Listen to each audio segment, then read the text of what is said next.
আল্লামা ইকবালকে নিবেদিত আমার কবিতার নাম মোমবাতির মতো বাঁচা। চলো আমরা মোমবাতির মতো বাঁচি, নিজেকে ক্ষয় করে অপরকে আলো দিয়ে।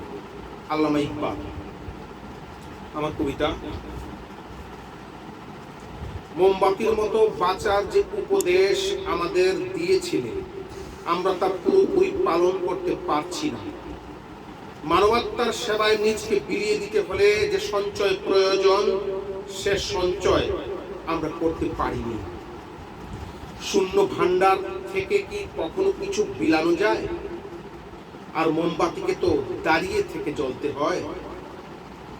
মোমবাতির মতো নিজেকে ক্ষয় করে আলো ছড়াবার আগেই তীব্র ব্যথা আর হতাশার ক্ষয় রোগে ছারখার হয়েছে বুক। আমাদের মেরুদণ্ড আর পাঁজরের হাড়গুলো খসে পড়ছে, আর মোমবাতির সুতোটিকে যেন টেনে হিচড়ে বের করে নিয়েছে। বৈরী উত্তাপে গলে গলে কর্পূরের মতো উড়ে যাচ্ছে মোম, জ্বলছে না কোনো আলো। মোমবাতির মতো বাঁচার স্বপ্নটুকু শুধু বেঁচে আছে। ধন্যবাদ।